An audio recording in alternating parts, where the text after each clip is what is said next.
SOG પોલીસને વધુ એક સફળતા મળી। એસઓજીએ અનંતનાગ જિલ્લામાંથી ડ્રગ્સ માફિયાને ઝડપી પાડ્યો। એસઓજીએ આરોપી નિશાર અહેમદને ઝડપી પાડ્યો। નિશાર અહેમદ 19 વર્ષથી વોન્ટેડ હતો, જેની અનંતનાગ જિલ્લામાંથી ધરપકડ કરાઈ। આરોપી પાકિસ્તાન અને અફઘાનિસ્તાનથી હાઈ પ્યોરિફાઈડ ડ્રગ્સ લાવતો હતો। વર્ષ 2006માં સુરતમાં 10 કિલો ડ્રગ્સ વેચાણ માટે આપ્યું હતું। મહિધરપુરા પોલીસ મથકમાં આરોપી નિશાર અહેમદ સામે ગુનો નોંધાયો હતો। આરોપી અનંતનાગથી પોલીસને ચકમો આપી ભાગી છૂટ્યો હતો।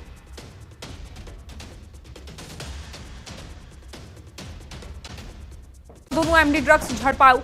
દિલ્હી અને ભોપાલમાં દરોડા પાડવામાં આવ્યા। ગુજરાત એટીએસ અને એનસીબીનું સંયુક્ત કામગીરી, ડ્રગ્સની ફેક્ટરી પકડવામાં આવી છે। ગુજરાત એટીએસે દિલ્હી અને ભોપાલ સુધી તપાસનો દોર ચલાવ્યો। એનસીબીની પણ સંયુક્ત કામગીરી, ડ્રગ્સની ફેક્ટરી પકડવામાં આવી છે અને આ 1814 કરોડથી વધુનું ડ્રગ્સ ઝડપાયું હોવાની જાણકારી। આ ફેક્ટરીમાં ડ્રગ્સ બનાવવામાં આવતું હતું। તેની બાતમીના આધારે જ ગુજરાત એટીએસ અને એનસીબીની ટીમો પહોંચી અને દરોડા પાડ્યા તો કરોડોનો ડ્રગ્સ મળ્યો છે। ગોંડલમાં Gujarat state edible oil and oil seeds એસોસિએશનની વાર્ષિક સામાન્ય સભા યોજાઈ। સામાન્ય સભામાં સિંગતેલના મોટી સંખ્યામાં વેપારીઓ જોડાયા। Gujarat state edible oil and oil seeds એસોસિએશનના પ્રમુખ સમીર શાહના અધ્યક્ષ સ્થાને બેઠક યોજાઈ। તેમણે કહ્યું, મગફળી તેલના ઉત્પાદન સહિતના પ્રશ્નોને લઈને સરકારને રજૂઆત કરવામાં આવશે। નિકાસ સહિતના પ્રશ્નોને લઈ આગામી સમયમાં ઉગ્ર રજૂઆત કરવામાં આવશે। સમીર શાહ દ્વારા સરકારને સૂચન કરવામાં આવ્યું। વધુમાં કહ્યું, એમએસપીની જગ્યાએ ભાવાંતર યોજના સરકાર લાગુ પાડે તેવી માંગ કરી અને ભાવાંતર યોજના ખેડૂતોના હિતમાં છે। એ મગફળીના નિકાલ યોગ્ય રીતે થઈ જાય અને ખેડૂતોને મગફળીના ભાવ સારા આવે કે જેને કારણે મગફળી વાવવા માટે એમનો ઉત્સાહ બરકરાર રહે, એટલા માટે શિંગદાણા અને મગફળીના તેલ, શિંગતેલનો વપરાશ વધે એવા પ્રયત્ન કરવા જોઈએ કે જેનાથી આ માલનો યોગ્ય રીતે નિકાલ થઈ જાય। આધુનિકતાના કારણે ખેતીમાં ઘણી જ પ્રગતિ જોવા મળી રહી છે। ખેડૂતો બમણો પાક મેળવતા થયા છે। ત્યારે જામનગરમાં લીંબુડા ગામના ખેડૂત મનસુખભાઈએ પોતાની કોઠાસૂઝથી ટ્રેક્ટર જેવું અનોખું વાહન બનાવ્યું। રિક્ષાનું જૂનું એન્જિન અને બીજા વાહનોના જૂના સ્પેર પાર્ટ્સથી બનેલું આ ટ્રેક્ટર જેવું વાહન ખેતીમાં મદદરૂપ છે। મનસુખભાઈનું કહેવું છે કે આ વાહનમાં ઈંધણનો ખર્ચ નજીવો છે। એક બળદની જોડી જેવું આ વાહન કામ આપે છે। આ વાહન ખેતરના ચાસની અંદર આસાનીથી પાકને નુકસાન કર્યા વગર ખેતી કરવામાં ઉપયોગી નીવડે છે। ત્યારે અન્ય ખેડૂતો પણ આ વાહનની ઉપયોગિતા જોઈ મનસુખભાઈની સરાહના કરી રહ્યા છે। અમને એવી કુદરતી પ્રેરણા મળી કે આપણે કંઈક નવીન કંઈક કરીએ એમ। લગભગ 40-45 હજાર રૂપિયા જેવો ખર્ચ થઈ ગયો છે અને કદાચ 50-60 હજારની આસપાસ તૈયાર થઈ જશે। ઘણો ફરક છે સાહેબ। હવે એ મોટા ટ્રેક્ટરમાં તો કદાચ સાંજે 1500-2000 રૂપિયાનો ખોરાક જોઈએ છે, આમાં 300 રૂપિયાની ટાંકી ભરી દો તો સાંજે 25-30 વીઘાનું હાથી આરામથી હાલી શકે અને એક બળદની જોડ જેટલું કામ દે છે। પણ એની બુદ્ધિ પ્રમાણે નોખે નોખું અલગ અલગ વસ્તુ કરી બધેથી ગોતી બનાવ્યું છે અને આ આતાણે વખેડવા બાબતમાં બહુ સારું કામ કરે છે। એટલે કોઈ વસ્તુ શક્ય નથી એવું બને જ નહીં। મોટા ટ્રેક્ટરમાં ડીઝલનું વેરિયન્ટ જ બહુ વધારે આવતું અને આ અમારે 300 રૂપિયામાં હાંજ સુધી મજૂર છે ને ગમે એમ હાકે ને તોય ખૂટાડતા નથી। એટલે આમાં અમને સારો એવો ફાયદો મળી ગયો છે। ખૂબ ખૂબ આભાર।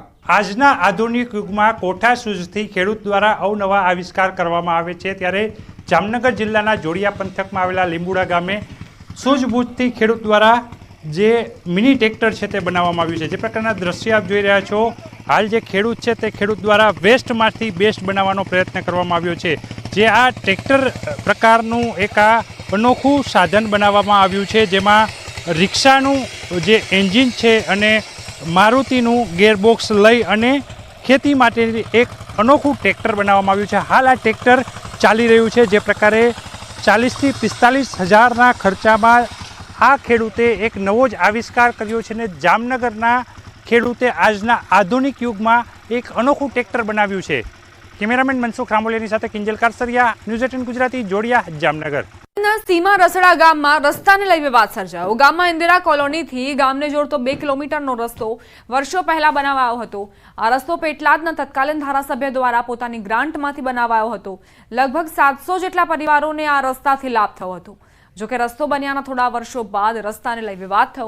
રસ્તાની બાજુમાં આવેલા ખેતરના માલિકે રસ્તાની થોડી જમીન પર માલિકીનો દાવો કર્યો અને પંચાયત બોડી પાસે રજૂઆત કરી આરસીસી રસ્તા પર માટી નાખી રસ્તો બંધ કરી દીધો. રસ્તો બંધ થઈ જતા ઇન્દિરા કોલોનીના રહીશોને લગ્ન, મરણ કે અન્ય કોઈ પ્રસંગે જવા માટે 3 કિલોમીટરનો ફેરો ખાવો પડી રહ્યો છે અને ભારે હાલાકી ભોગવવી પડી રહી છે. ગામ લોકોએ આ અંગે અનેક રજૂઆત કરી. આ અંગે તાલુકા વિકાસ અધિકારીને પણ સમગ્ર મામલે પુરાવાની તપાસ કરી આગળની કાર્યવાહી હાથ ધરી હોવાનું જણાવ્યું. ત્યારે હાલ આ વિવાદનો અંત ક્યારે આવે તે જોવું રહ્યું. ઇન્દિરા કોલોનીથી સીમાડા ગામને જોડતો રસ્તો એ આરસીસી રોડ હતો અને અત્યારે છે, પણ એ રસ્તો ગેરકાયદેસર રીતે દબાણથી એ દબાવી દીધેલો છે. કોણે દબાવી દીધો?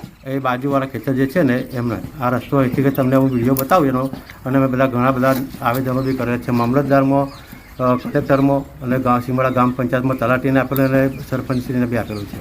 પ્રાથમિક રિપોર્ટ મુજબ 3-4 વર્ષ પહેલાં એ ભાઈ ખેતરના જે પંચાયતી રસ્તો બનાવ્યો છે એના ઉપર તાર ફેન્સિંગની વાડ બનાવેલી છે. તો તલાટી કમ મંત્રીને અત્રેથી સૂચના આપેલી છે કે ભાઈ તમે જે પણ વ્યક્તિએ બનાવેલું છે એને નોટિસ આપો અને માલિકીના આધાર છે કે કેમ તપાસ કરી વિગતવાર અહેવાલ અત્રે રજૂ કરવા જણાવેલ છે. મધ્ય ગુજરાતનો આણંદ જિલ્લો અને એનો પેટલાદ તાલુકાનો આ સીમારડા ગામ હું ચોક્કસ આ દ્રશ્યમાં બતાવવા માંગીશ કે આ સીમારડા ગામનો એક સમસ્યા એ થઈ છે કે આ એક રસ્તો અહીંના સ્થાનિક લગભગ 700 જેટલા પરિવારો જે ઇન્દિરા કોલોની વિસ્તારમાં રહે છે એમનું કહેવું છે કે આ રસ્તો જે તે જમીન માલિકે બંધ કરી દીધો છે, ગેરકાયદેસર રીતે બંધ કરી દીધો છે. ત્યારે ન્યૂઝ 18 ગુજરાતી અહીંયા રિયાલિટી ચેક માટે પહોંચ્યું. ન્યૂઝ 18 ગુજરાતીએ બંને પક્ષોનો જે પ્રતિક્રિયા જાણવાનો પ્રયાસ કર્યો ત્યારે અહીંના સ્થાનિક જે ગામ લોકોનું કહેવું છે કે વર્ષો પહેલાં અહીંયા રસ્તો હતો, બસનું ટ્રાન્સપોર્ટેશન પણ અહીંયાથી થતું હતું અને આ જે બાજુના જે ખેતરના માલિક છે એ માલિકે આ રસ્તો બંધ કરી દીધો છે. ખેતરના માલિકનું કહેવું છે કે અમે ગ્રામ પંચાયત અને જે તે સંબંધિત સરકારી વિભાગમાં આ રસ્તાની જે જમીન માલિકીના જે પુરાવા છે એ રજૂ કરી અને એ લોકો ગ્રામ પંચાયત સીમરડા અને વહીવટીતંત્ર જે આણંદ જિલ્લાનું છે એની પરમિશનથી આ રસ્તો બંધ કર્યો છે. ગ્રામના જે લોકો છે ઇન્દિરા કોલોનીમાં રહેતા લોકો એમણે આ અંગે મામલતદાર પેટલાદ, તાલુકા પંચાયત પેટલાદમાં રજૂઆત કરી છે કે સત્વરે આ રસ્તો ખુલ્લો કરવામાં આવે. જનક જાગીરદાર, ન્યૂઝ 18 ગુજરાતી, પેટલાદ. રાષ્ટ્રીય શૈક્ષિક મહાસંઘની બેઠક મળી હતી. પ્રવક્તા મંત્રી ઋષિકેશ પટેલના નિવાસ સ્થાને બેઠક મળી હતી. કેબિનેટ બેઠક પહેલા શૈક્ષિક મહાસંઘની બેઠક મળી, જેમાં ઓલ્ડ પેન્શન સ્કીમ, 7મો પગાર પંચ સહિતના મુખ્ય 9 પ્રશ્નો અંગે બેઠકમાં ચર્ચા કરવામાં આવી, જેમાં 4 મુદ્દે હકારાત્મક નિર્ણય આવી શકે છે. મંત્રી ઋષિકેશ પટેલના નિવાસ સ્થાને આ બેઠકનું આયોજન કરવામાં આવ્યું. પડતર પ્રશ્નોને લઈને ચર્ચા કરાઈ. ઓલ્ડ પેન્શન સ્કીમ, 7મા પગાર પંચ સહિતના મુખ્ય 9 પ્રશ્નો જેનો આ બેઠકમાં ચર્ચામાં સમાવેશ કરવામાં આવ્યો છે અને 4 મુદ્દે હકારાત્મક નિર્ણય આવે તેવી પૂરેપૂરી શક્યતાઓ સેવવામાં આવી છે. અખિલ ભારતીય રાષ્ટ્રીય શૈક્ષિક મહાસંઘની પ્રવક્તા મંત્રી ઋષિકેશ પટેલના નિવાસ સ્થાને બેઠક મળી, જેમાં 4 મુદ્દે હકારાત્મક વલણ, હકારાત્મક નિર્ણય આવી શકે છે. કેબિનેટ બેઠક પહેલા શૈક્ષિક મહાસંઘની આ બેઠક ઘણા સમયથી શિક્ષકો માંગ કરી રહ્યા છે.